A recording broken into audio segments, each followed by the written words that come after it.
한국이 아랍에미레이트 방문을 마치고 다른 나라도 아니고 이집트로 날아간 타이밍 때문에 전 세계가 발칵 뒤집어졌습니다. 지금 이집트에서 10조 원짜리 철도 입찰전이 벌어지고 있거든요. 세계 글로벌 기업들이 다 뛰어드는 초대형 프로젝트였습니다.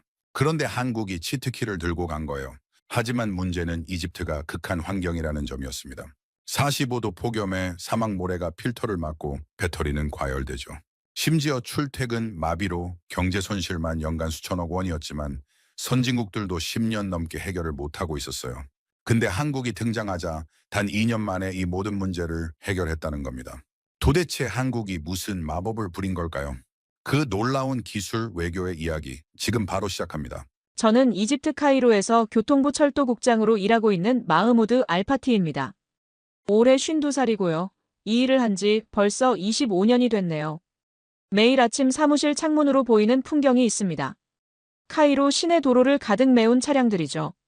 출근 시간이면 완전히 주차장으로 변해버리는 도로예요. 사람들은 차 안에서 2시간, 3시간씩 갇혀 있습니다. 45도가 넘는 폭염 속에서요.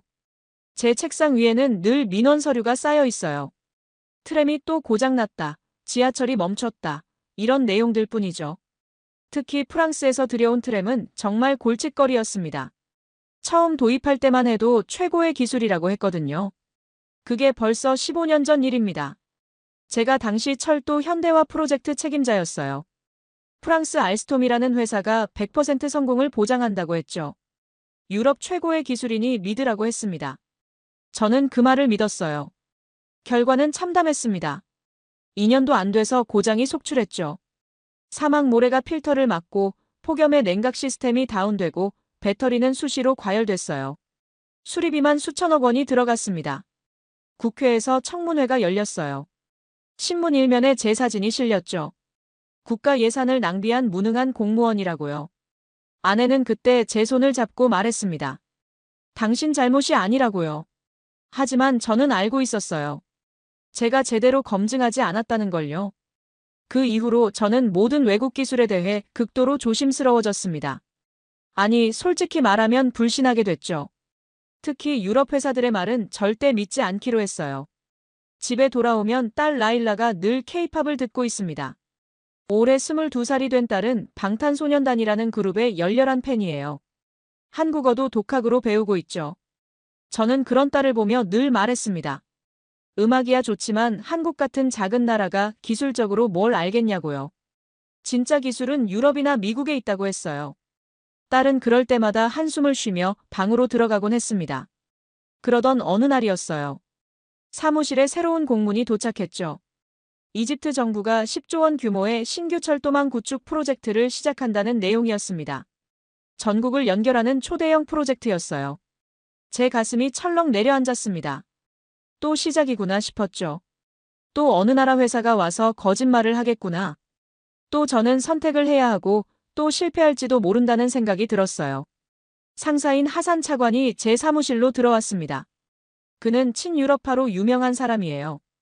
프랑스 유학을 다녀왔고 프랑스 문화를 굉장히 좋아하죠. 하산 차관은 말했어요. 이번 프로젝트는 프랑스로 가야 한다고요. 15년 전 실패는 우리 검증이 부족해서지 프랑스 기술 자체는 여전히 최고라고 했습니다. 저는 아무 말도 하지 못했어요.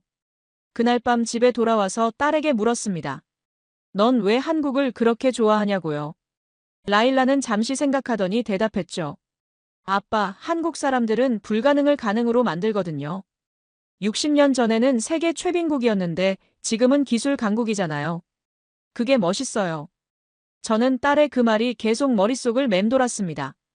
불가능을 가능으로요. 하지만 저는 여전히 믿을 수가 없었어요.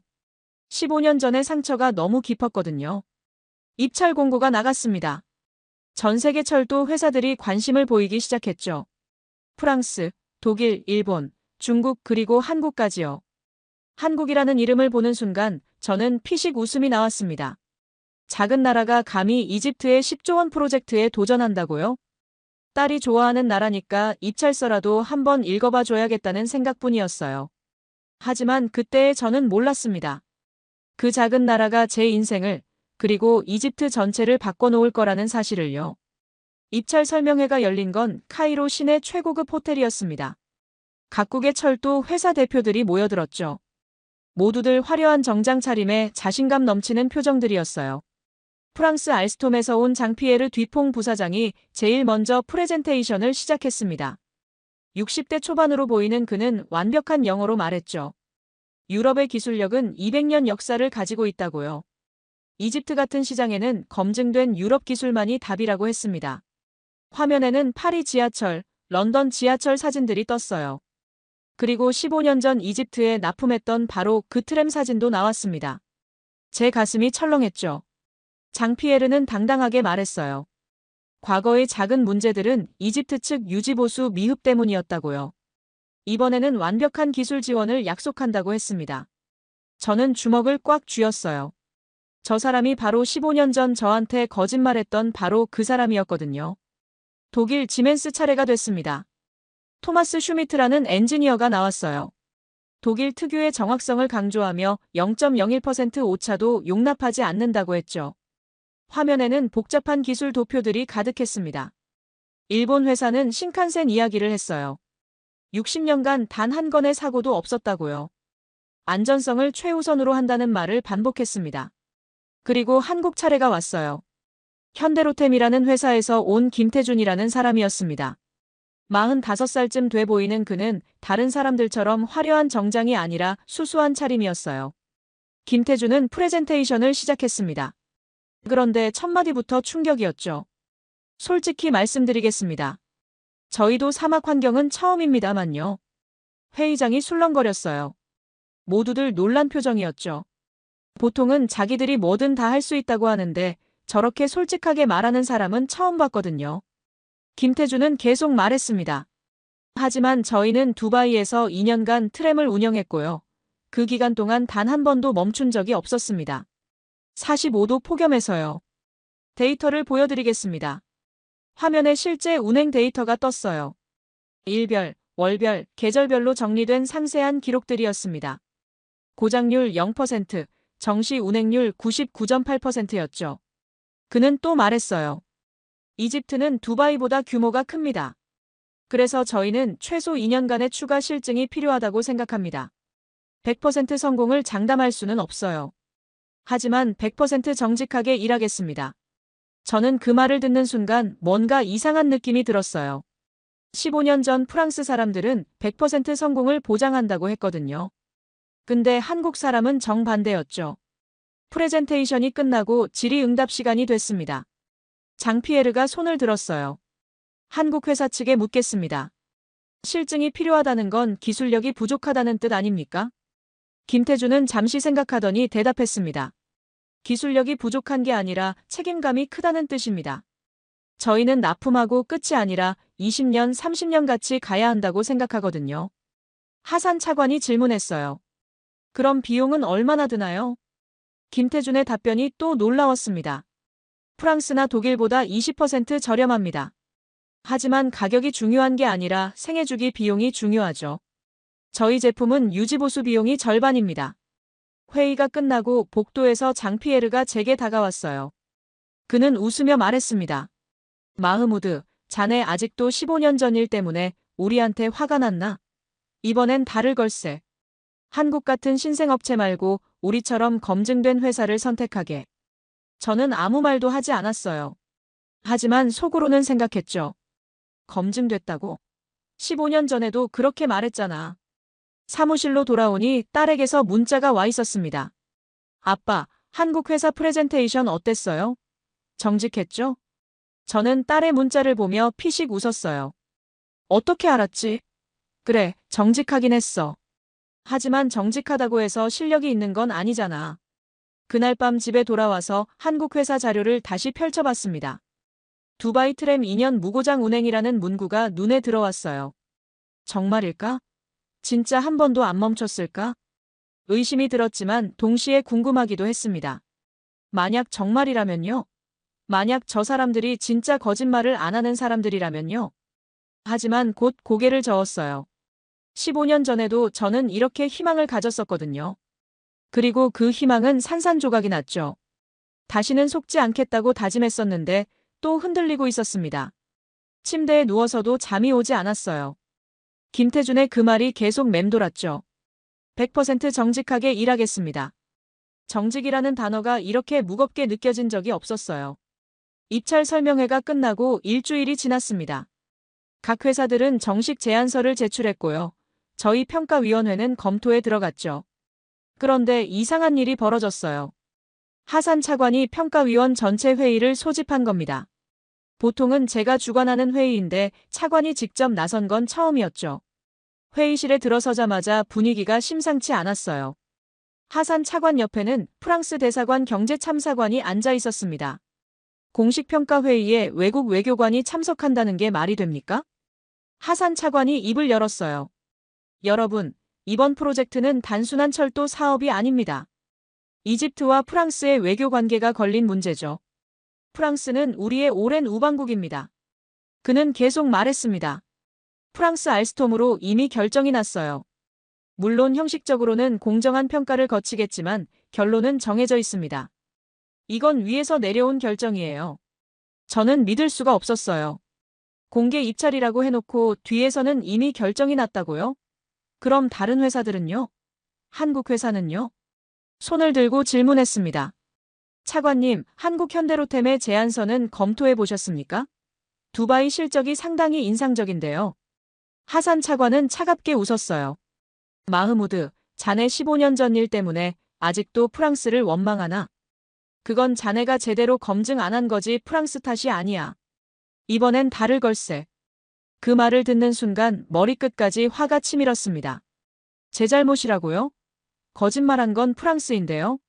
하지만 참았어요. 여기서 감정적으로 대응하면 제가 불리해지니까요. 회의가 끝나고 사무실로 돌아왔습니다. 책상에 앉아 한국 회사 제안서를 다시 펼쳤어요. 상세한 기술 사양, 두바이 운행 데이터, 유지보수 계획까지 모든 게 구체적이었습니다. 특히 눈에 띈 건 사막 환경 대응 기술이었어요.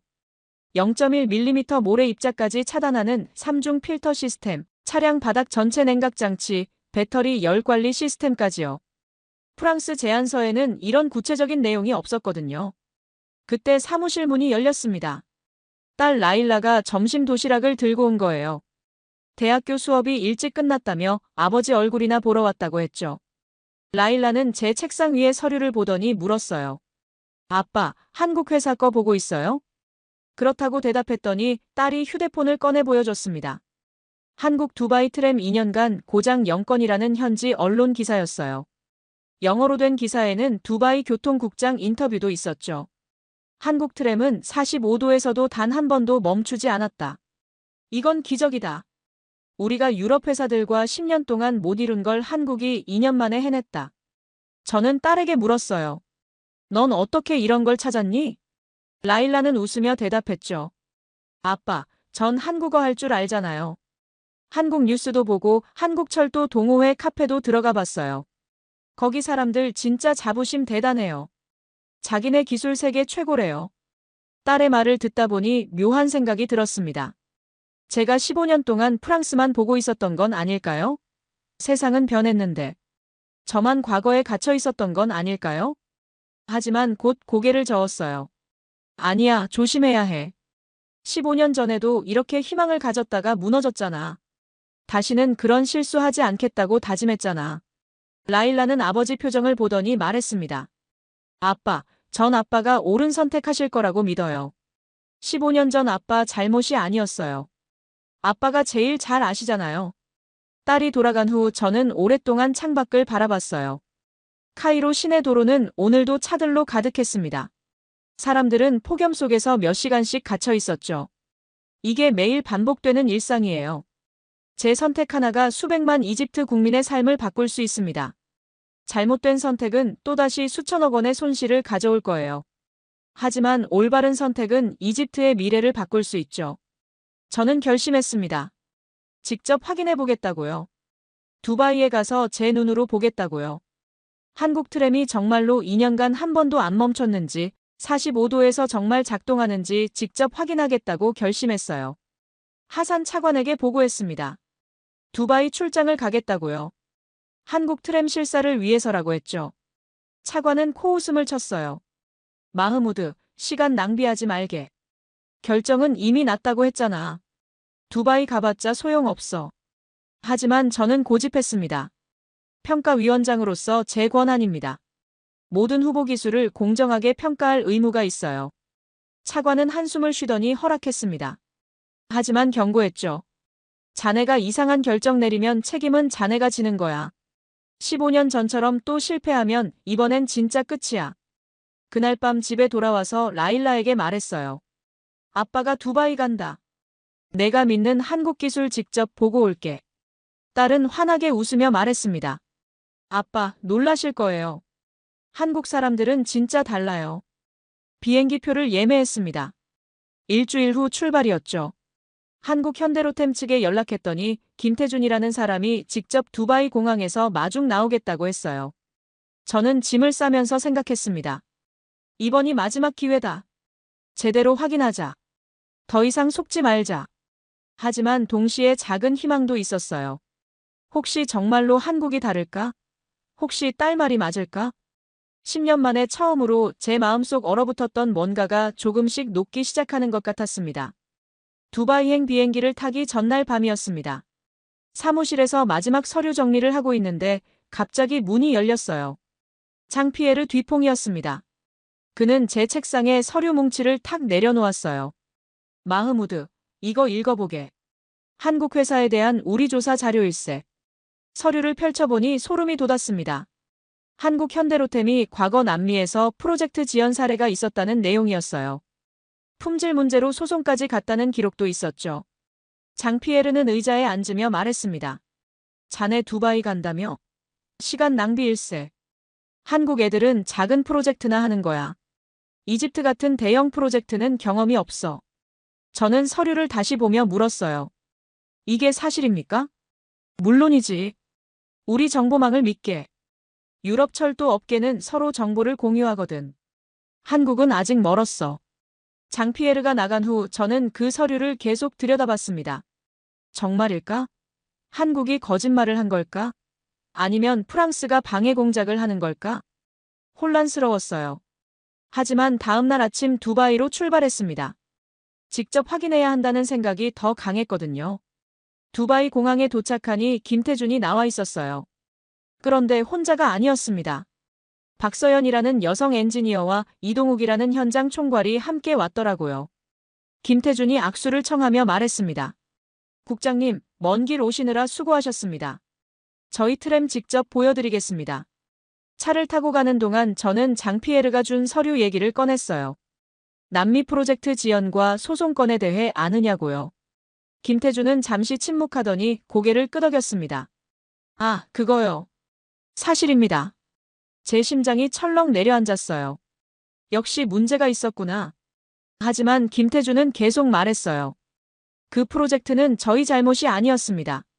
발주처가 설계를 중간에 3번이나 바꿨거든요. 우리는 그때마다 일정 지연을 경고했지만 강행했죠. 결국 소송에서 우리가 이겼습니다. 그는 휴대폰을 꺼내 판결문을 보여줬어요. 영어로 된 법원 판결문에는 현대로템에게 책임이 없다는 내용이 명확했습니다. 저는 물었어요.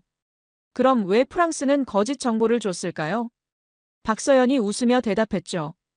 국장님, 경쟁사들은 늘 그래요.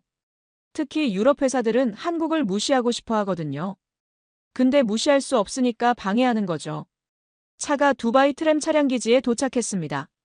거대한 경납고 안에 한국산 트램들이 줄지어 서 있었어요.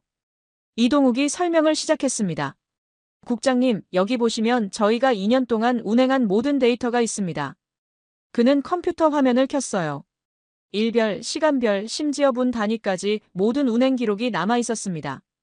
온도, 습도, 모래농도, 배터리 상태, 냉각 시스템 효율까지 모든 게 기록돼 있었죠. 이동욱은 말했어요. 2년 동안 총 73만 2천 킬로미터를 달렸습니다. 기계적 고장으로 인한 운행 중단은 단 한 건도 없었어요. 저는 믿을 수가 없었어요. 정말요? 한 번도요? 박서연이 차량 아래로 안내했습니다. 여기 필터 시스템 보세요. 0.1mm 모래 입자까지 차단합니다. 3중 필터 구조라서 첫 번째 필터가 막혀도 나머지 둘이 작동해요. 그녀는 계속 설명했어요. 그리고 이게 냉각 시스템입니다. 차량 바닥 전체의 냉각수가 순환하죠. 외부 온도가 50도여도 배터리 온도는 42도 이하로 유지됩니다. 김태준이 말했습니다. 국장님, 지금 온도가 43도거든요. 직접 타보시겠어요? 트램에 탔습니다. 내부는 시원했어요. 에어컨이 완벽하게 작동하고 있었죠. 출발하자 부드럽게 움직이기 시작했습니다. 창밖으로 사막이 보였어요. 모래 폭풍이 일고 있었죠. 하지만 트램은 전혀 흔들림 없이 달렸습니다. 이동욱이 설명했어요. 지금 모래 농도가 평소보다 3배 높습니다. 하지만 문제 없죠? 필터가 실시간으로 작동하거든요. 30분쯤 달렸을까요? 갑자기 더 큰 모래 폭풍이 몰려왔어요. 앞이 거의 안 보일 정도였습니다. 저는 긴장했죠. 하지만 이동욱은 여유롭게 말했습니다. 괜찮습니다. 이 정도는 매주 겪어요. 시스템이 자동으로 대응하거든요. 실제로 트램은 속도를 조금 줄였지만 멈추지 않았어요. 센서가 시야를 감지해서 안전속도로 자동 조절한 거였죠. 차량 기지로 돌아와서 박서연이 필터를 보여줬습니다. 방금 30분 달렸는데 필터 효율이 98%에서 95%로 떨어졌어요. 하지만 여전히 정상 범위였죠. 그녀는 말했어요. 이 필터는 6개월에 한 번만 교체하면 됩니다. 유럽 제품은 한 달에 한 번 교체해야 하죠. 유지비가 6배 차이나요. 김태준이 물었습니다. 국장님, 더 보고 싶으신 거 있으세요? 저는 장피에르가 준 서류를 꺼냈어요. 여기 적힌 다른 의혹들도 사실인가요? 김태준은 하나하나 설명했습니다. 모든 의혹에 대해 명확한 반박 자료를 보여줬어요. 어떤 건 완전히 거짓이었고 어떤 건 왜곡된 정보였죠. 그날 저녁 호텔방에서 저는 오랫동안 생각했습니다. 제가 본 건 진짜였어요. 두바이 교통국 직원들도 만나봤는데 모두 한국 트램을 극찬했거든요. 하지만 여전히 두려웠어요. 두바이는 작은 규모잖아요. 이집트는 10배 큽니다. 과연 한국이 해낼 수 있을까요? 다음 날 아침 김태준을 다시 만났습니다. 솔직하게 물었어요. 이집트는 두바이보다 훨씬 큽니다. 자신 있습니까? 김태준은 잠시 생각하더니 대답했어요. 솔직히 말씀드리면 두렵습니다. 하지만 해낼 겁니다. 왜냐하면 저희는 실패를 두려워하지 않거든요. 실패하더라도 책임지면 되니까요. 그 말을 듣는 순간 뭔가가 확 와닿았어요. 프랑스 사람들은 절대 실패 가능성을 인정 안 해요. 하지만 한국 사람들은 인정하면서도 도전하겠다고 하죠. 카이로로 돌아가는 비행기 안에서 저는 결심했습니다. 한국을 밀겠다고요. 하산 차관이 뭐라고 하든 프랑스가 압력을 넣든 상관없어요. 제가 본 게 진실이니까요. 하지만 그게 쉽지 않을 거라는 것도 알고 있었습니다. 카이로로 돌아오는 비행기 아니었습니다. 창밖으로 구름이 흘러가는 걸 보며 저는 15년 전 그날을 떠올렸어요. 2009년 3월이었죠. 저는 파리행 비행기를 탔었습니다. 프랑스 알스톰 본사를 방문하기 위해서였어요. 당시 저는 40대 초반의 열정적인 공무원이었습니다. 파리의 알스톰 본사는 정말 화려했어요. 100년이 넘은 건물에 최첨단 시설들이 있었죠. 장피에르가 직접 안내를 했습니다. 그때도 그는 지금처럼 자신만만했어요. 우리 기술은 200년 전통입니다. 전 세계 70개국에서 운행 중이죠. 이집트에 완벽한 솔루션을 드리겠습니다. 그는 파리 지하철을 보여줬어요. 100년 넘게 운행 중인데도 완벽하게 작동한다고 했죠. 저는 감탄했습니다. 이 정도면 믿을 수 있겠다고 생각했어요. 계약서에 사인했습니다. 2,500억 원 규모였어요. 이집트로서는 엄청난 투자였죠. 장피에르는 악수를 하며 말했어요. 2년 후 이집트는 중동 최고의 철도 시스템을 갖게 될 겁니다. 카이로로 돌아와서 저는 영웅이 되었어요. 신문에는 이집트 철도 현대화의 선구자라고 실렸죠. 교통부 장관이 직접 칭찬했습니다. 하지만 1년이 지나자 문제가 시작됐어요. 프랑스에서 온 트램들이 고장나기 시작한 겁니다. 처음엔 작은 문제들이었어요. 에어컨이 안 되고 문이 안 열리고요. 프랑스 기술자들이 왔습니다. 걱정하지 말라고 했어요. 초기 불량은 흔한 일이라고요. 금방 고치겠다고 했죠. 하지만 문제는 계속됐습니다. 아니, 더 심해졌어요. 사막 모래가 필터를 막았고요. 폭염에 냉각 시스템이 다운됐습니다. 배터리는 수시로 과열됐죠. 2년째 되던 해 여름이었어요. 출퇴근 시간에 트램 10대가 동시에 멈췄습니다. 수천 명의 승객이 45도 폭염 속에 갇혔어요. 응급실로 실려간 사람만 60명이었죠. 그날 저녁 뉴스 일면에 제 사진이 실렸습니다. 국가 예산 낭비한 무능한 공무원. 프랑스에게 속은 바보. 그런 제목들이었어요. 국회 청문회가 열렸습니다. 야당 의원들이 저를 몰아붙였어요. 어떻게 검증도 안 하고 계약했냐고요. 프랑스한테 뇌물 받은 거 아니냐고요. 저는 아무 말도 못했어요. 변명할 게 없었으니까요. 정말로 제대로 검증 안 했거든요. 프랑스 이름만 믿고 계약했죠. 장관실로 불려갔습니다. 장관은 차갑게 말했어요. 마흐무드, 책임져야겠어. 강등이야. 그날 밤 집에 돌아왔을 때 아내가 울고 있었습니다. 신문을 본 거예요. 저는 아내 손을 잡고 말했죠. 미안해. 내가 잘못했어. 아내는 고개를 저었어요. 당신 잘못 아니야.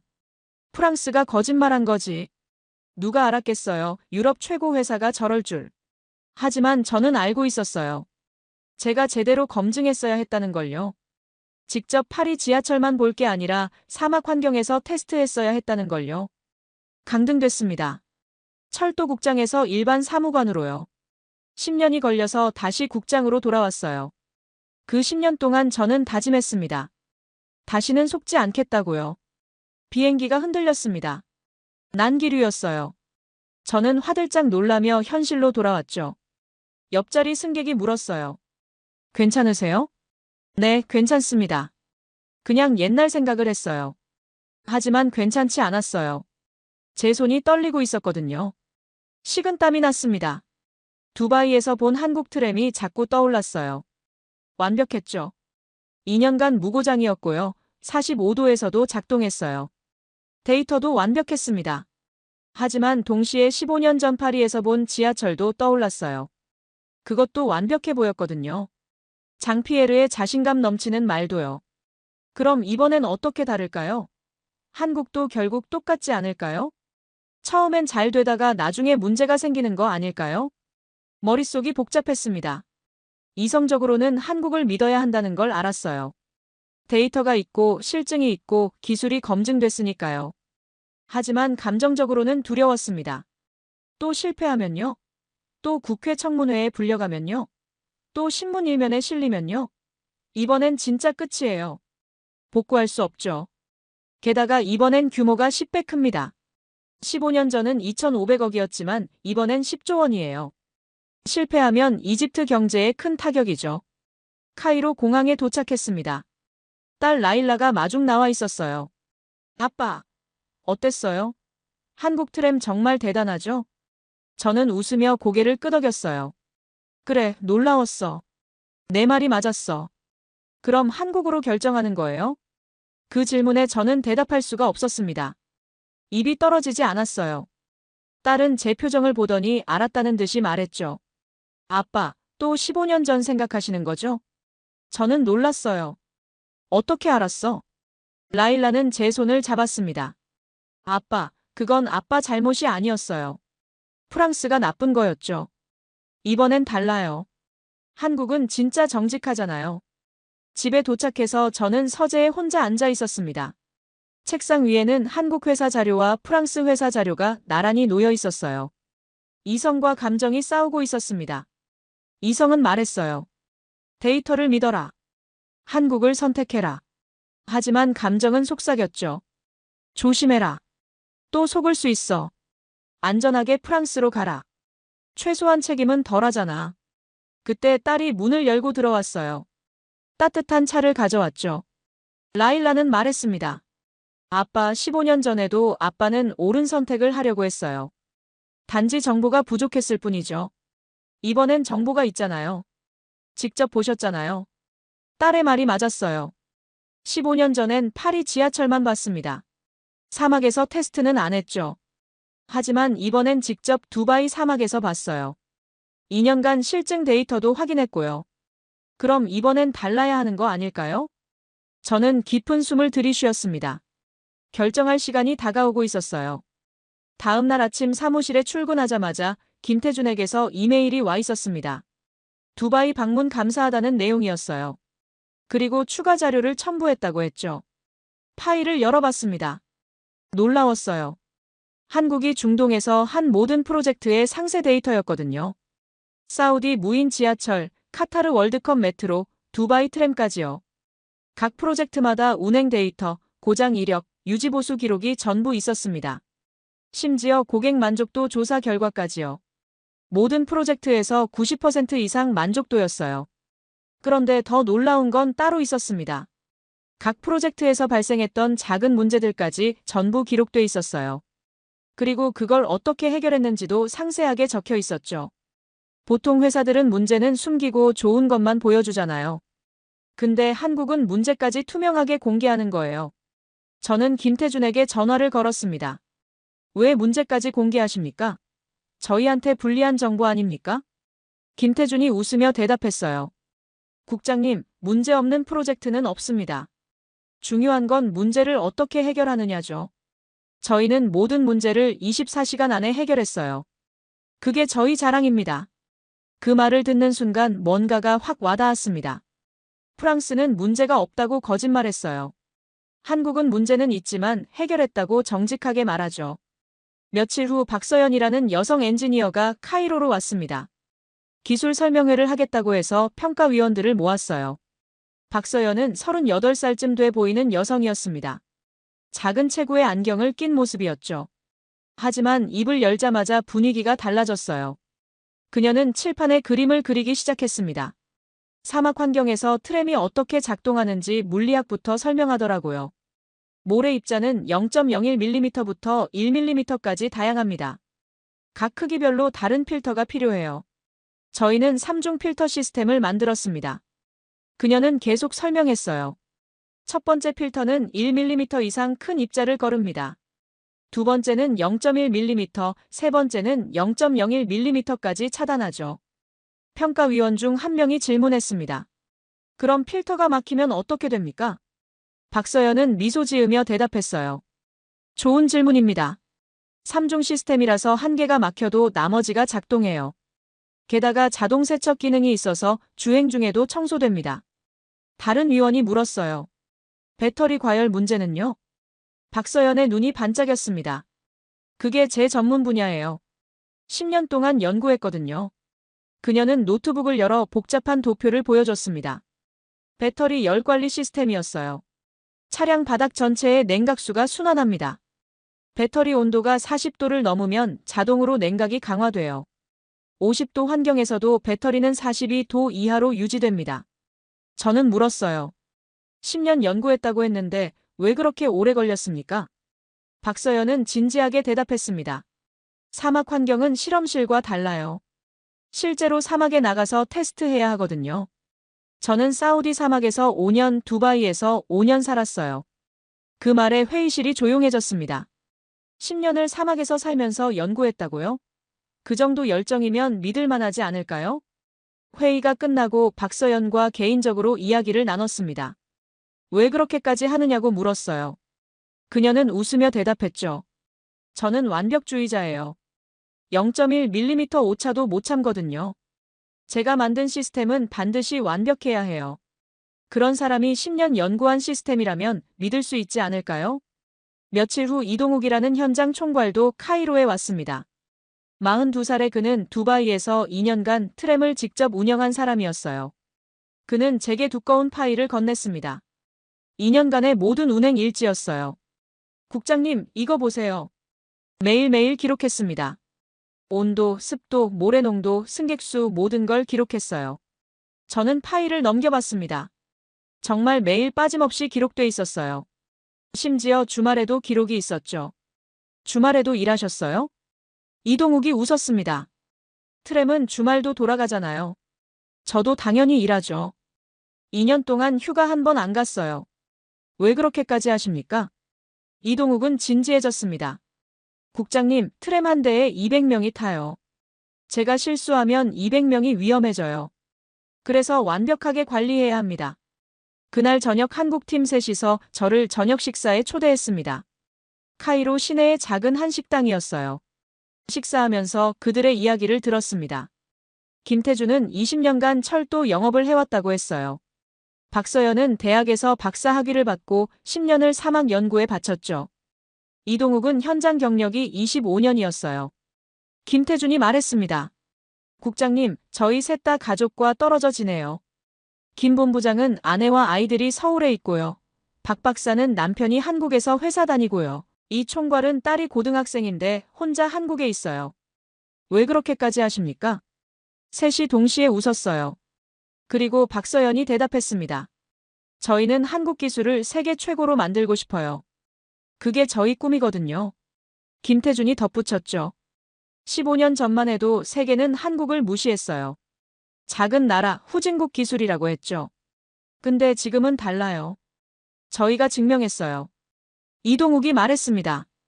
이집트 프로젝트가 성공하면 아프리카 전체에 한국 기술이 퍼질 거예요. 그럼 저희 꿈이 이루어지는 거죠. 저는 그들의 눈빛을 봤습니다. 진심이었어요. 거짓말이 없었죠. 프랑스 사람들처럼 돈만 생각하는 게 아니라 진짜 기술을 사랑하는 사람들이었어요. 집에 돌아와서 딸에게 말했습니다. 내 말이 맞았어. 한국 사람들은 정말 다르더라. 라일라가 환하게 웃었어요. 그럼 결정하신 거예요? 저는 고개를 끄덕였습니다. 응, 한국으로 가기로 했어. 하지만 그게 쉽지 않을 거라는 것도 알고 있었습니다. 하산 차관과 프랑스의 반대가 기다리고 있었으니까요. 다음 날 아침 평가위원회 회의를 소집했습니다. 제 결정을 공식적으로 발표할 시간이었어요. 회의실에 들어서자 하산 차관이 이미 앉아 있었습니다. 그의 표정이 심상치 않았어요. 옆에는 프랑스 대사관 경제참사관도 있었죠. 회의를 시작했습니다. 저는 두바이 출장 보고서를 나눠줬어요. 한국 트램의 2년간 무고장 운행 데이터, 박서연의 기술 설명, 이동욱의 운영 기록까지 모두 포함돼 있었습니다. 평가위원들이 자료를 보며 고개를 끄덕였어요. 인상적이라는 반응들이었죠. 저는 말했습니다. 제 의견으로는 한국 현대로템이 최적 선택입니다. 기술력, 가격, 유지보수 모든 면에서 우수합니다. 그 순간 하산 차관이 책상을 탁 쳤어요. 마흐무드, 자네 정신 차리게. 한국이 뭘 한다고? 저는 침착하게 대답했습니다. 차관님, 데이터가 증명합니다. 2년간 고장률 0%예요. 하산 차관은 비웃었습니다. 두바이는 작은 프로젝트야. 이집트는 10배 큰 규모라고. 한국이 그걸 감당할 경험이 있나? 제가 자료를 꺼냈어요. 사우디 리야드 지하철입니다. 200km 규모로 두바이보다 5배 큽니다. 한국이 건설했고 현재 성공적으로 운영 중이에요. 프랑스 경제참사관이 끼어들었습니다. 국장님, 정치적 고려도 필요합니다. 이집트와 프랑스는 100년 우방국이에요. 저는 단호하게 말했어요. 이건 정치가 아니라 기술 선택입니다.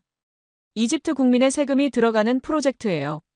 하산 차관이 일어섰습니다. 회의 중단하겠어. 마흐무드, 내 사무실로 오게. 차관 사무실로 따라갔습니다. 문을 닫자마자 하산 차관이 소리를 질렀어요. 자네 미쳤나? 15년 전 일로 아직도 프랑스한테 앙심 품은 거야? 아닙니다. 객관적 평가입니다. 객관적? 자네가 객관적이라고? 15년 전에도 자네가 선택했다가 망한 거 잊었어? 저는 참았습니다. 15년 전엔 검증 없이 선택했습니다. 이번엔 직접 두바이 가서 확인했어요. 하산 차관은 책상에 앉으며 말했습니다. 마흐무드, 솔직히 말하지. 프랑스로 가면 자네한테도 좋아. 위에서 결정한 거니까 책임 없잖아. 근데 한국 선택하면? 또 실패하면 책임은 전부 자네 거야. 그 말이 전곡을 찔렀어요. 맞았습니다. 프랑스를 선택하면 안전해요. 실패해도 위에서 결정한 거라고 하면 되니까요. 하지만 한국을 선택하면 모든 책임이 제게 옵니다. 저는 대답했습니다. 알고 있습니다. 하지만 옳은 선택을 하겠습니다. 하산 차관이 냉소적으로 웃었어요. 옳은 선택? 자네 혼자 옳다고 생각하는 선택이겠지. 평가위원 10명 중 7명은 프랑스 지지해. 그게 사실이었어요. 평가위원 대부분이 유럽 유학파였거든요. 한국 같은 아시아 국가보다는 유럽을 선호했죠. 차관은 최후 통첩을 했습니다. 내일까지 생각해봐. 프랑스로 가면 자네 미래도 보장돼. 차기 차관 후보야. 근데 한국 고집하면, 또 실패하면 이번엔 진짜 끝이야. 사무실로 돌아왔습니다. 머리가 복잡했어요. 하산 차관 말이 틀린 건 아니에요. 프랑스를 선택하면 안전합니다. 한국을 선택하면 위험하죠. 그때 딸에게서 전화가 왔어요. 아빠, 인터넷 봤어요? 한국팀이 이집트 고아원에 기부했대요. 뭐라고? 라일라가 링크를 보내줬습니다. 한국 현대로템 팀이 카이로 고아원에 1만 달러를 기부했다는 현지 뉴스였어요. 김태준, 박서연, 이동욱 사진도 있었죠. 기사를 읽어보니 그들은 조용히 기부했는데 고아원 측에서 감사 인사를 공개한 거였어요. 김태준 인터뷰가 있었습니다. 저희는 이집트와 함께 일하고 싶습니다. 프로젝트 성공 여부와 관계없이 이집트를 돕고 싶어요. 저는 그 기사를 보며 생각했습니다. 프랑스는 15년 동안 이집트에 뭘 했나요? 고장난 트램만 팔았죠. 한국은 아직 계약도 안 했는데 벌써 이집트를 돕고 있어요. 그날 저녁 집에 돌아오니 절친 아흐메드가 와 있었습니다. 그는 건설부 국장으로 15년 전 프랑스 사태를 함께 겪은 동료예요. 아흐메드가 물었어요. 마흐무드, 고민 중이라며? 저는 고개를 끄덕였습니다. 한국을 선택하고 싶은데 위험 부담이 너무 커. 아흐메드는 웃었어요. 15년 전에도 자네 고민했었지. 그때 프랑스 선택한 게 안전해 보였잖아. 결과는? 참담했죠. 그래, 안전해 보이는 선택이 항상 옳은 건 아니야. 15년 전 자네 실수는 잘못된 선택이 아니었어. 제대로 검증 안 한 게 문제였지. 이번엔 검증했잖아. 맞습니다. 직접 두바이 갔어요. 데이터도 확인했고요. 그럼 됐잖아. 자네 양심대로 해. 위에서 뭐라고 하든 상관없어. 아흐메드가 간 후 저는 오랫동안 생각했습니다. 옳은 선택과 안전한 선택 사이에서요. 다음 날 아침 하산 차관이 전화했어요. 결정했나? 저는 깊은 숨을 들이쉬고 대답했습니다. 네, 한국으로 가겠습니다. 전화 너머로 차관의 한숨 소리가 들렸어요. 마흐무드, 후회할 거야. 마지막으로 묻겠네. 정말 확신하나? 네, 확신합니다. 그래, 자네 인생이니까. 하지만 실패하면 혼자 책임져야 해. 나도 못 도와줘. 전화를 끊고 평가위원회를 다시 소집했습니다. 제 최종 의견을 발표할 시간이었어요. 회의실에서 저는 말했습니다. 저는 철도국장으로서 한국현대로템을 최우선 후보로 추천합니다. 위원들이 술렁거렸어요. 몇몇은 반대했죠. 국장님, 위험하지 않습니까? 검증된 유럽 기술이 더 안전해요. 저는 두바이 데이터를 다시 보여줬습니다. 이게 검증입니다. 2년간 무고장이에요. 하지만 표결 결과는 예상대로였습니다. 10명 중 7명이 프랑스를 지지했어요. 제 의견은 소수였죠. 회의가 끝나고 사무실로 돌아왔습니다. 패배한 기분이었어요. 옳은 선택을 하려고 했는데 막혔습니다. 그때 김태준에게서 이메일이 왔어요. 국장님 노력 감사합니다. 결과가 어떻든 저희는 이집트를 응원합니다. 그 이메일을 읽는 순간 눈물이 났습니다. 이렇게 좋은 사람들인데 정치 때문에 기회를 못 주다니. 하지만 저는 포기하지 않기로 했습니다. 아직 최종 결정은 안 났어요. 대통령까지 올라가면 바뀔 수도 있죠. 저는 마지막 수단을 생각했습니다. 대통령 직접 보고요. 평가위원회에서 패배한 후 저는 은퇴한 전 장관 압델을 찾아갔습니다. 그는 70세의 노인이었지만 여전히 영향력이 있는 분이었어요. 압델 장관은 나일강이 보이는 자택에서 저를 맞이했습니다. 차를 마시며 그는 물었어요. 마흐무드, 또 곤경에 처했구나. 저는 상황을 설명했습니다. 한국 기술이 최선인데 정치적 압력 때문에 프랑스로 가려 한다고요. 압델 장관은 고개를 끄덕였어요. 15년 전과 똑같구나. 그때도 정치였지 기술이 아니었어. 그분은 15년 전 일을 회상했습니다. 자네가 프랑스 선택한 게 잘못이 아니었어. 위에서 프랑스로 가라고 압력 넣었거든. 자네는 그냥 따른 거였지. 저는 놀랐어요. 그 사실을 처음 알았거든요. 압델 장관이 계속 말했습니다. 당시 프랑스 대통령이 이집트 방문했었지. 우리 대통령이 철도 계약을 약속했어. 그래서 자네가 아무리 검증하려 해도 결론은 정해져 있었던 거야. 그럼 제 잘못이 아니었단 말입니까? 기술적으론 자네 잘못 아니야. 하지만 정치적으론 싸워야 했지. 나처럼. 압델 장관은 젊었을 때 대통령과 싸워서 옳은 결정을 관철시킨 적이 있다고 했어요. 그분은 제게 물었습니다. 마흐무드, 진짜로 한국이 최선이라고 확신하나? 네, 확신합니다. 직접 확인했어요. 그럼 대통령한테 직접 보고해. 내가 주선해 줄게. 하지만 각오해야 해. 하산이랑 프랑스가 가만 안 있을 거야. 이틀 후 대통령 집무실로 호출됐습니다. 긴급 보고 시간이 잡힌 거예요. 압델 장관의 영향력이었죠. 대통령 집무실 앞 대기실에서 기다리는데 하산 차관이 나타났어요. 그의 표정이 험악했습니다. 마흐무드, 대통령께 뭘 보고할 건가? 사실대로 보고하겠습니다. 하산 차관이 위협했어요. 자네 경력 생각해. 대통령한테 이상한 소리 하면 끝이야. 하지만 저는 물러서지 않았습니다. 제가 보고할 내용은 이집트 국익입니다. 대통령 집무실에 들어갔습니다. 대통령은 60대 중반에 엄격해 보이는 분이었어요. 하산 차관도 함께 배석했죠. 보고를 시작했습니다. 두바이 출장 결과, 한국 기술의 우수성, 2년간 무고장 데이터까지 모두 설명했어요. 대통령이 물었습니다. 그럼 왜 평가위원회는 프랑스를 택했나? 저는 용기를 냈습니다. 정치적 압력 때문입니다. 하산 차관이 끼어들었어요. 각하, 이건 기술적 미숙함입니다. 한국은 대형 프로젝트 경험이 부족해요. 저는 자료를 꺼냈습니다. 사우디 리야드 지하철입니다. 200km 규모로 이집트보다 큽니다. 한국이 성공적으로 완공했어요. 그때 대통령 비서가 급히 들어왔습니다.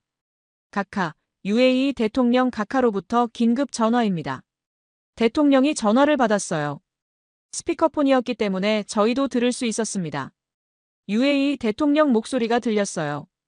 형제여, 한국 현대로템 아시죠? 우리가 400조 원 프로젝트 맡겼습니다. 이집트 대통령이 대답했습니다. 네, 알고 있습니다. 축하드립니다. UAE 대통령이 말했어요. 형제에게 부탁이 있습니다. 한국 팀에게 이집트 프로젝트 먼저 주십시오. 왜 그러십니까? UAE 대통령이 설명했습니다. 한국이 우리 프로젝트 시작하기 전에 이집트에서 실증하고 싶다고 하더군요. 중동은 형제잖습니까? 이집트가 먼저 혜택 받아야죠. 이집트 대통령이 놀라며 물었어요. 한국이 그런 제안을 했습니까? 네, 이집트 사막이 더 혹독하다며 거기서 성공하면 UAE도 안심이라고 하더군요. 솔직하고 정직한 사람들입니다. 그 통화를 듣는 순간 회의실 분위기가 완전히 바뀌었어요. UAE가 400조 원을 맡긴 회사라고요? 그리고 그 회사가 이집트를 먼저 챙기라고 UAE 대통령에게 부탁했다고요? 통화가 끝나고 이집트 대통령이 저를 봤습니다. 국장, 이게 사실인가? 저는 김태준에게서 받은 이메일을 보여드렸어요. 실제로 김태준은 일주일 전 UAE 대통령을 만나서 그런 부탁을 했다고 적혀 있었습니다. 이집트와 UAE는 형제 국가입니다. 저희 프로젝트가 중동 평화에 기여했으면 합니다. 그래서 이집트를 먼저 돕고 싶습니다. 대통령이 하산 차관을 봤어요. 차관, 이런 정보는 왜 보고 안 했나? 하산 차관은 말문이 막혔습니다. 몰랐다고 변명했지만 거짓말처럼 들렸어요. 대통령이 결정을 내렸습니다. 입찰 다시 열게. 공정하게. 정치적 고려 없이 순수하게 기술만 평가하도록. 하산 차관이 항의했어요. 각하, 프랑스와의 관계가. 대통령이 손을 들어 막았습니다. 이집트 국익이 먼저야. 프랑스가 15년 전에 우리한테 뭘 해줬나? 고장난 트램만 팔았잖아.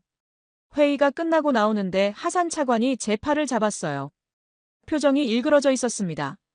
마흐무드, 자네 나를 적으로 만들었어. 저는 차관 손을 뿌리쳤습니다. 전적을 만든 게 아니라 옳은 일을 한 겁니다. 사무실로 돌아오니 김태준에게서 메시지가 와 있었어요. 국장님, UAE 대통령님이 전화하셨다고 들었습니다. 저희가 한 일이 도움됐길 바랍니다. 저는 그제야 깨달았습니다. 한국은 단순히 기술만 파는 게 아니었어요. 중동 전체를 보고 있었던 거죠. 이집트를 돕는 게 UAE도 돕는 길이고 결국 중동 평화에 기여한다는 큰 그림이 있었던 겁니다. 프랑스는 15년 동안 이집트만 봤어요. 한국은 첫날부터 중동 전체를 보고 있었죠. 그날 밤 딸에게 말했습니다. 라일라, 내 말이 다 맞았어. 한국은 정말 다르구나. 라일라가 물었어요. 이제 한국으로 확정된 거예요? 아직 아니야.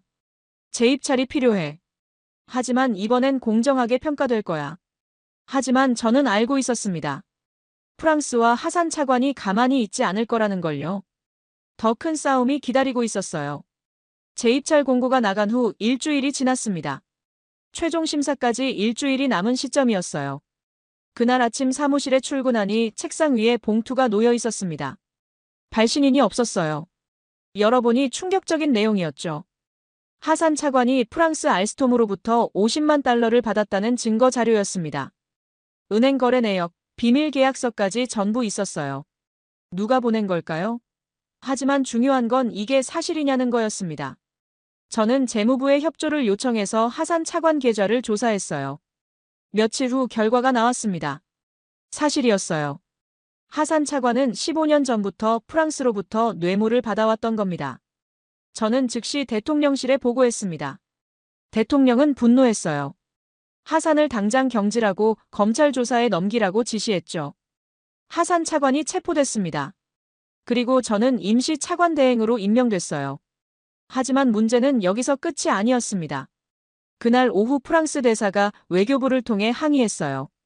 이번 결정은 이집트 프랑스 관계를 심각하게 손상시킬 것입니다. 프랑스 정부는 법적 대응을 검토 중입니다. 프랑스 외교부 장관이 직접 이집트를 방문하겠다고 통보했습니다. 정치적 압력이 더 강해진 거예요. 장 피에르는 기자회견을 열었습니다. 한국 기술은 검증되지 않았습니다. 이집트가 위험한 선택을 하려 합니다. 언론도 들끓었어요. 친프랑스 언론들은 한국 선택은 국가적 모험이라고 비난했죠. 여론이 둘로 갈라졌습니다. 그날 밤 집에 돌아오니 협박 전화가 와 있었어요. 한국 밀면 내 가족이 위험하다는 내용이었습니다. 라일라가 무서워했어요. 아빠, 우리 위험한 거 아니에요? 저는 딸을 안심시켰지만 사실 저도 두려웠습니다. 이게 단순한 입찰이 아니라 정치 전쟁이 되어버린 거예요. 절친 아흐메드가 찾아왔습니다. 마흐무드, 물러서는 게 어때? 너무 위험해. 하지만 저는 고개를 저었어요. 여기서 물러서면 15년 전과 똑같아집니다. 또 프랑스의 거짓말에 속는 거죠. 다음 날 더 충격적인 소식이 들렸습니다. 평가위원 중 3명이 압력을 받고 사퇴했다는 거예요. 프랑스 측에서 협박한 겁니다. 저는 대통령에게 보고했어요. 각하, 공정한 평가가 불가능합니다. 프랑스의 압력이 너무 셉니다. 대통령도 고민했습니다. 국장, 정말 한국이 해낼 수 있나? 국가 관계를 걸어야 할 만큼? 저는 확신에 찬 목소리로 대답했습니다. 네, 각하. 한국을 믿습니다. 하지만 그날 밤 혼자 있을 때는 두려웠어요. 만약 제가 틀렸다면?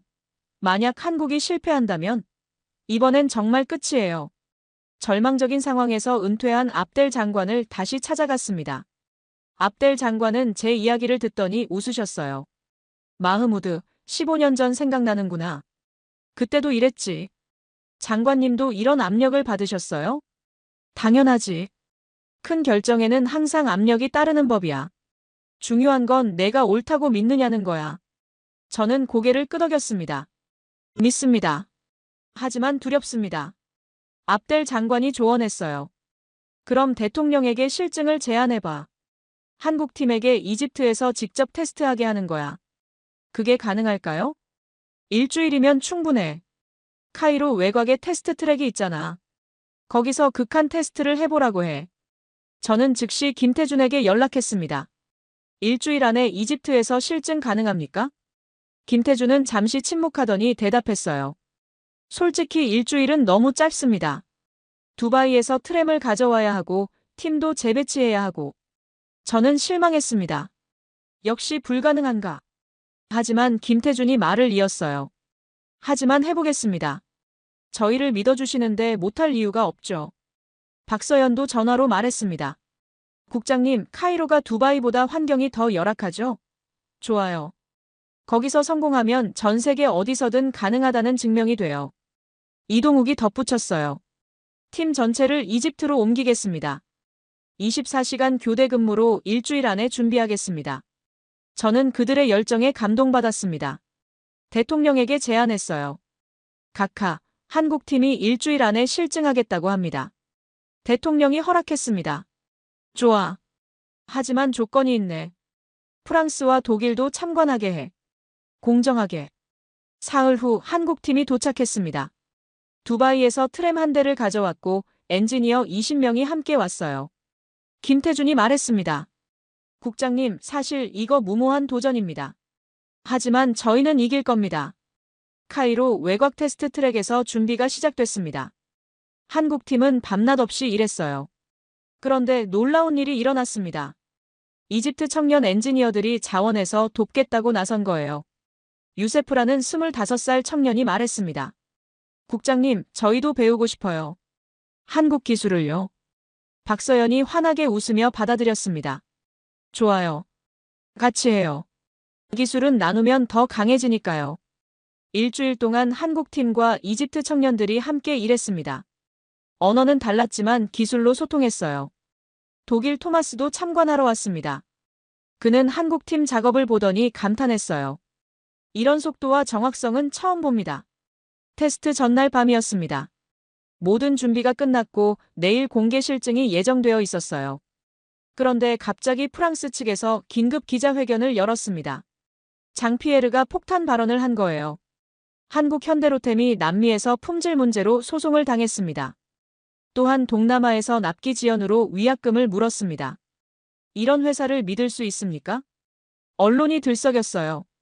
한국에 대한 의혹이 퍼지기 시작했죠. 저는 즉시 김태준에게 확인했습니다. 이게 사실입니까? 김태준은 한숨을 쉬었어요. 부분적으로 사실입니다. 하지만 맥락이 다릅니다. 그는 설명했습니다. 남미 소송은 발주처가 설계를 3번 바꿔서 생긴 일이고 법원에서 우리가 이겼어요. 동남아 지연은 코로나 팬데믹 때문이었고 위약금이 아니라 상호 합의로 일정을 조정한 겁니다. 하지만 언론은 프랑스 버전만 보도했습니다. 한국이 문제 많은 회사라는 식으로요.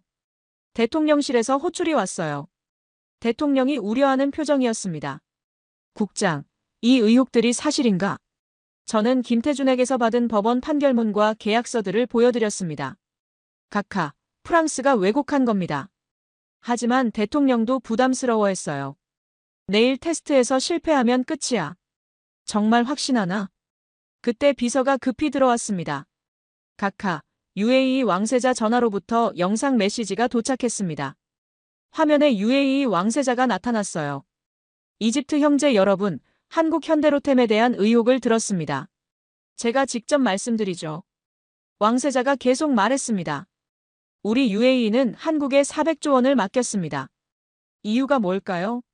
그들이 가장 정직하기 때문입니다. 문제가 있으면 숨기지 않고 말하고 약속은 반드시 지킵니다. 왕세자는 두바이 트램 영상을 보여줬어요. 이 트램이 3년째 단 한 번도 멈추지 않았습니다. 프랑스 기술로는 불가능했던 일이죠. 그리고 결정적인 한마디를 했습니다. 만약 이집트가 한국을 선택하지 않는다면 우리 UAE가 전부 가져가겠습니다. 중동 전체를 한국 기술로 채울 겁니다. 그 영상을 본 후 분위기가 완전히 바뀌었어요. UAE 왕세자가 직접 보증한다는데 누가 의심할 수 있겠어요? 더 놀라운 건 사우디에서도 성명이 나왔습니다. 한국 현대로템은 우리 리야드 지하철을 완벽하게 건설했습니다. 중동에서 가장 신뢰하는 파트너입니다. 카타르, 오만, 쿠웨이트에서도 차례로 지지 성명이 나왔어요. 중동 전체가 한국을 지지하고 나선 겁니다. 저는 깨달았습니다. 한국은 지난 10년간 중동에서 신뢰를 쌓아왔던 거예요. 한 번에 하나씩 정직하게 묵묵히요. 프랑스는 100년 동안 중동에 있었지만 신뢰를 잃었습니다. 한국은 10년 만에 신뢰를 얻었죠. 장피에르의 기자회견은 오히려 역효과를 냈습니다. 중동 국가들의 지지로 한국의 신뢰도가 더 높아진 거예요. 테스트 당일 아침이었습니다. 카이로 외곽 테스트 트랙에 수백 명이 모였어요. 정부 관계자, 언론, 외국 대사관 사람들까지요. 프랑스 장피에르와 독일 토마스도 와 있었습니다. 장피에르는 비웃는 표정이었죠. 오늘 한국의 실패를 보게 될 겁니다.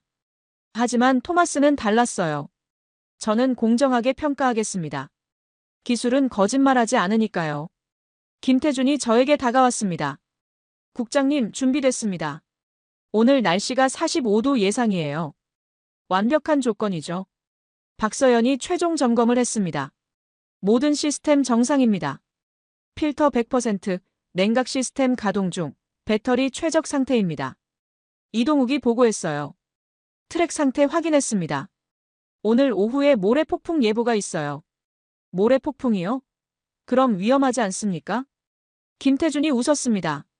아니요, 오히려 좋아요. 진짜 사막 환경을 보여줄 수 있으니까요. 테스트가 시작됐습니다. 한국 트램이 트랙에 올라섰어요. 오전 10시, 기온은 이미 42도였습니다. 출발 신호와 함께 트램이 움직이기 시작했습니다. 시속 80km로 가속했어요. 모니터에는 실시간 데이터가 표시됐습니다. 배터리 온도, 필터 효율, 냉각 시스템 상태까지 모든 게 투명하게 공개됐죠. 1시간이 지났습니다. 트램은 여전히 완벽하게 작동했어요. 장피에르의 표정이 굳어지기 시작했습니다. 2시간째 기온이 45도를 넘었습니다. 하지만 배터리 온도는 41도를 유지했어요. 3시간째 예보대로 모래 폭풍이 몰려왔습니다. 시야가 거의 안 보일 정도였어요. 관중들이 웅성거렸습니다. 저 상태에서 계속 달릴 수 있을까? 저도 긴장했습니다. 하지만 김태준은 여유로웠어요. 저 정도는 두바이에서 매주 겪었습니다. 트램은 속도를 약간 줄였지만 멈추지 않았습니다. 센서가 시야를 감지해서 안전속도로 자동 조절한 거였죠. 모래 폭풍 속에서도 30분간 계속 운행했습니다.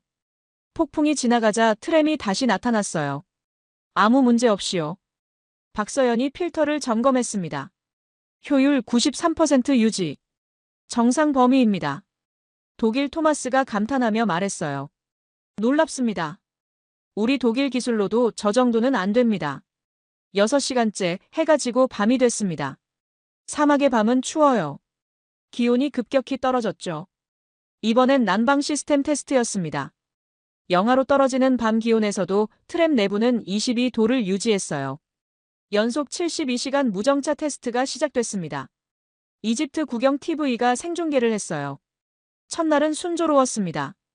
하지만 이틀째 되던 날 문제가 생겼어요. 역대급 모래 폭풍 예보가 나온 겁니다.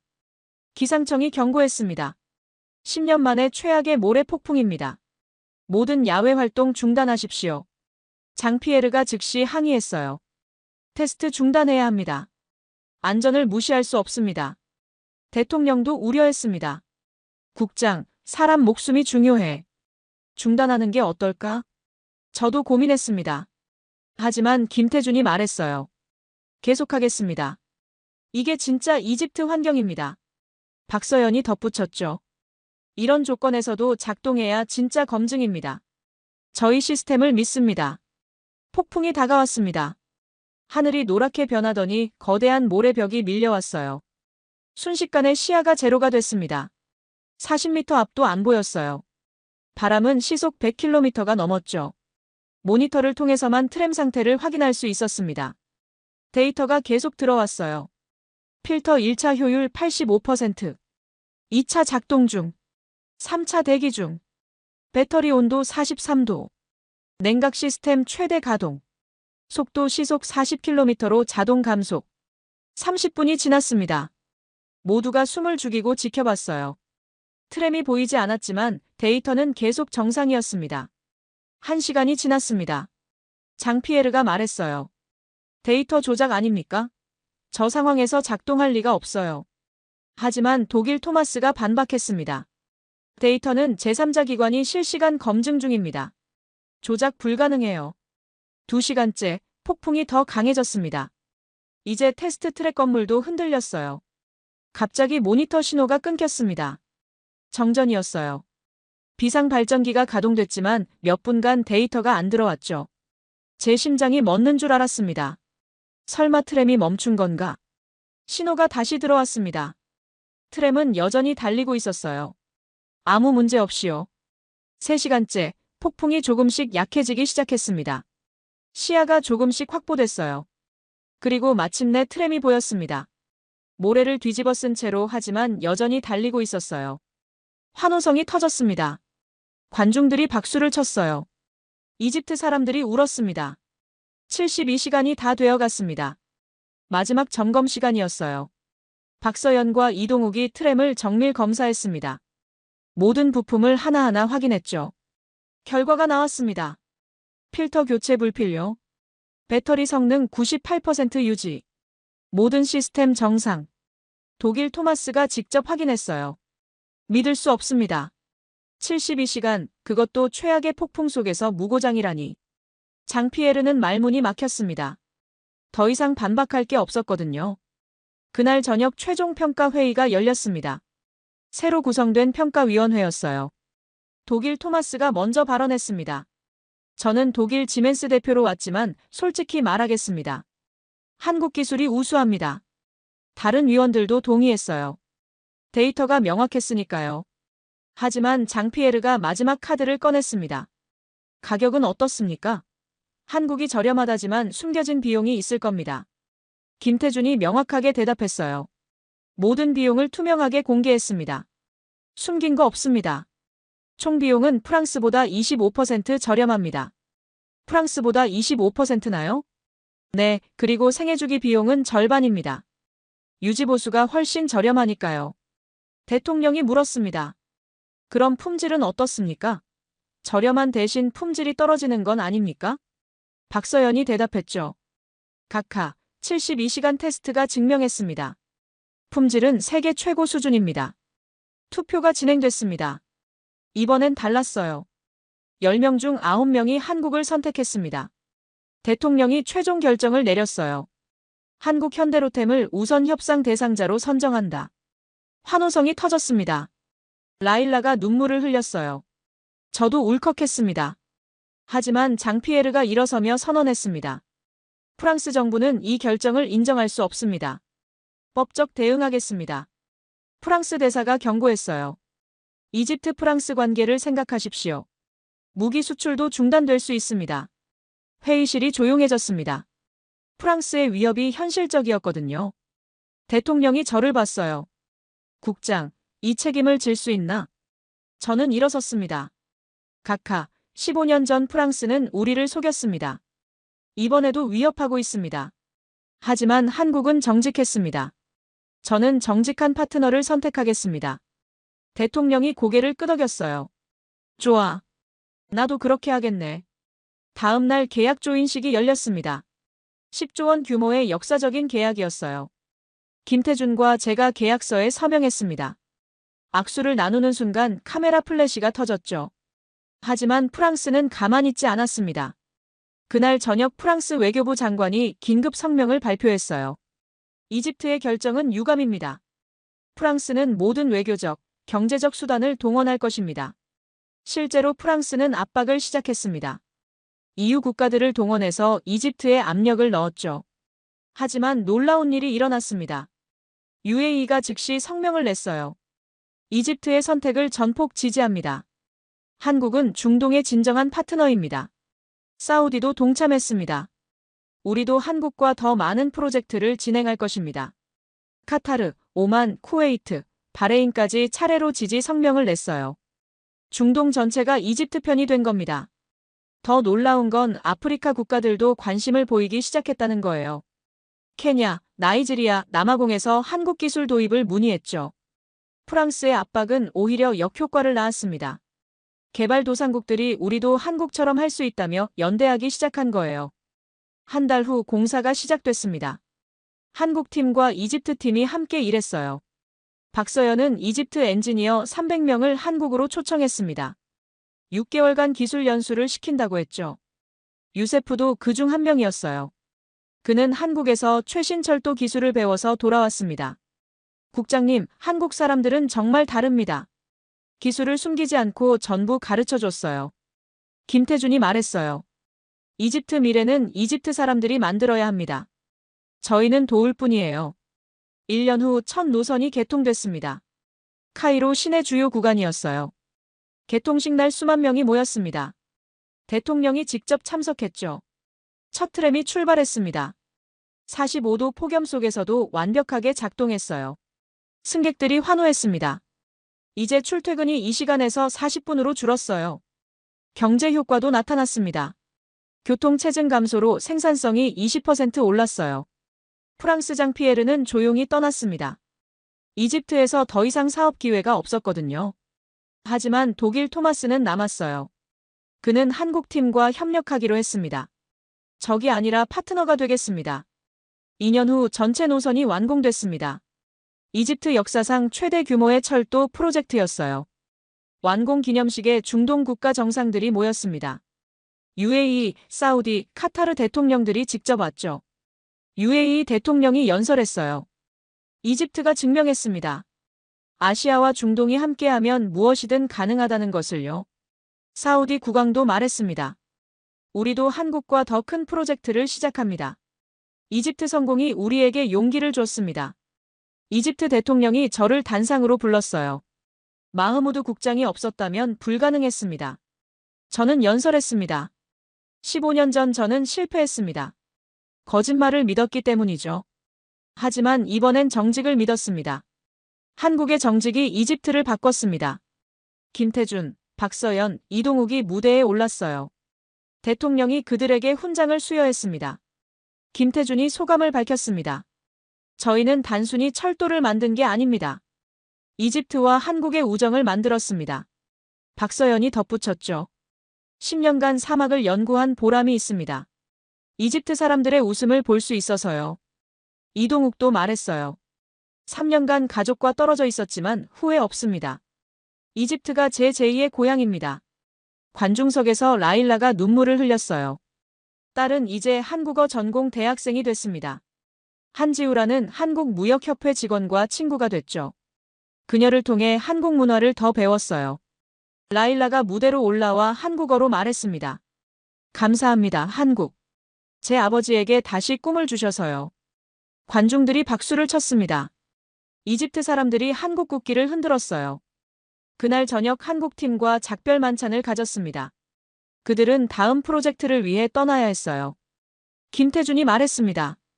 국장님, 아니 차관님. 승진 축하드립니다. 네, 저는 정식 교통부 차관이 됐습니다. 15년 만에 복권이었죠. 박서연이 선물을 줬어요. 트램 모형이었습니다. 이집트 첫 노선 기념품이에요. 10년 연구의 결실입니다. 이동욱이 농담했어요. 차관님, 다음엔 고속철도 어때요? 저희 또 오겠습니다. 공항에서 그들을 배웅했습니다. 포옹하며 작별 인사를 나눴죠. 김태준이 마지막으로 말했어요.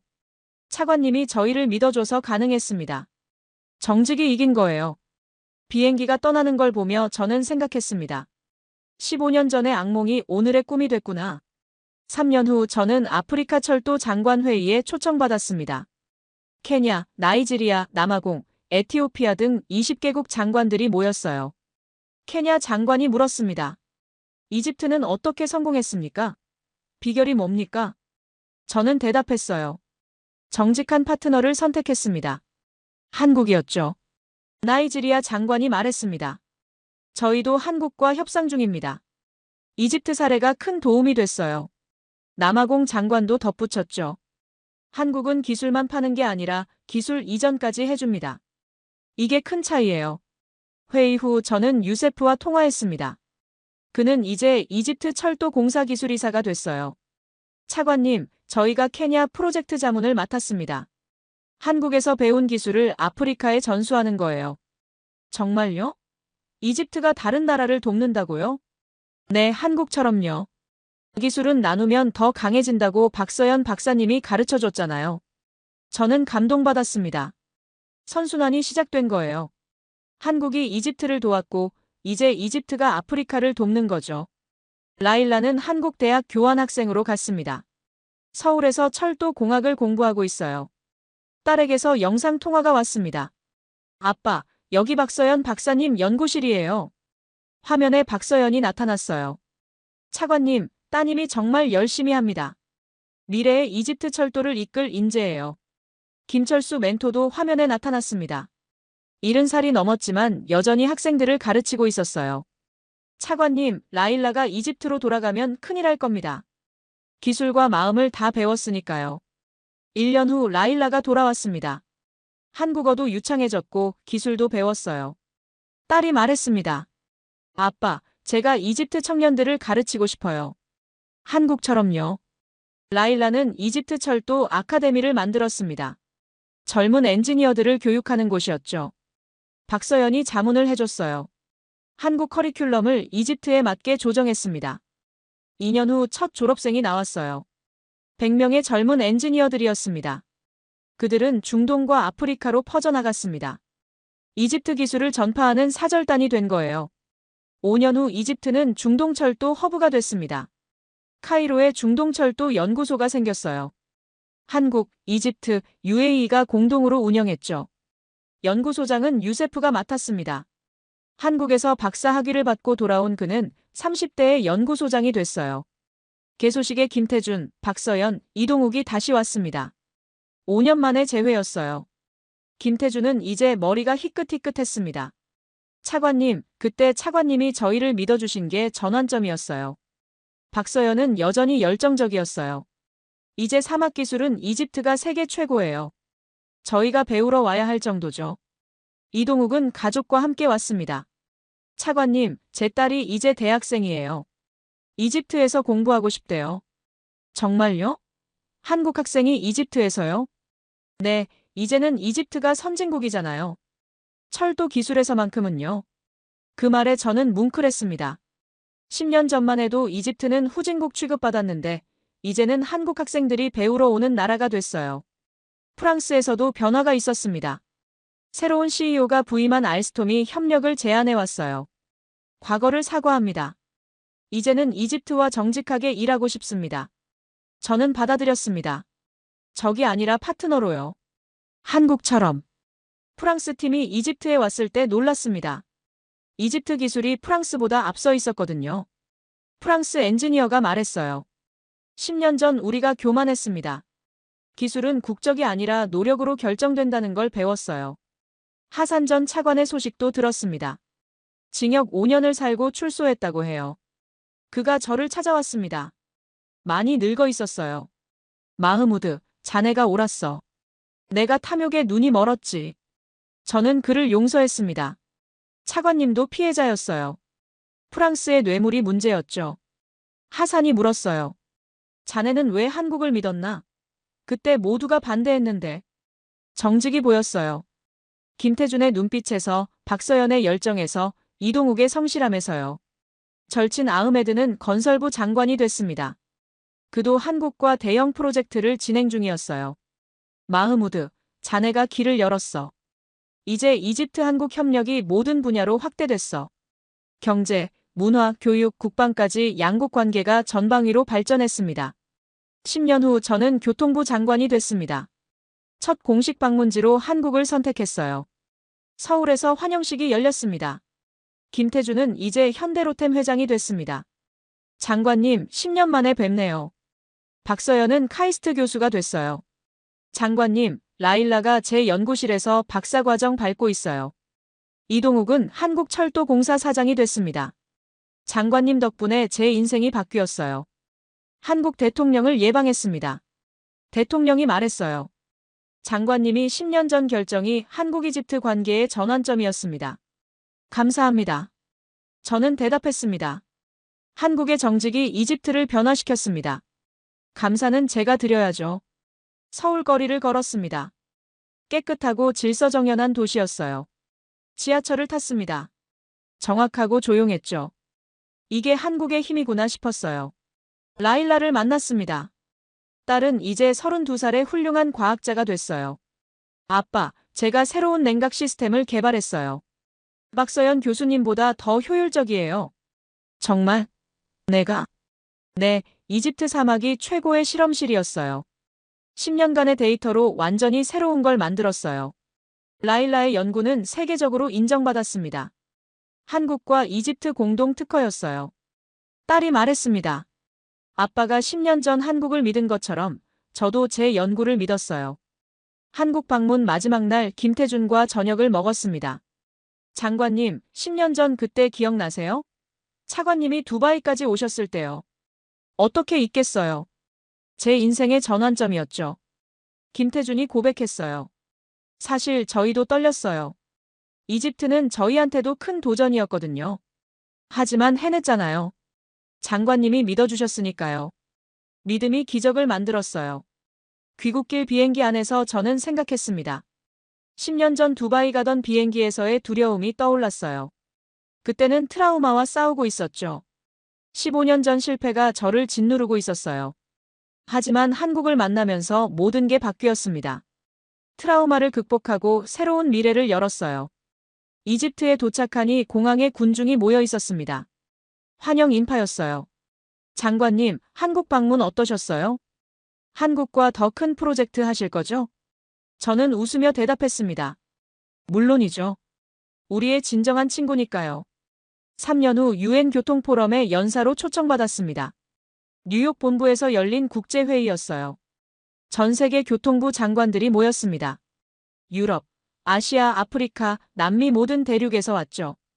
제 발표 제목은 정직이 만든 기적 이집트 한국 파트너십이었습니다. 연단에 섰습니다. 수백 명이 저를 바라봤어요. 15년 전 저는 실패했습니다. 거짓말을 믿었기 때문이죠. 청중이 숨을 죽였습니다. 10년 전 저는 한국을 선택했습니다. 모두가 반대했지만 정직이 보였기 때문이죠.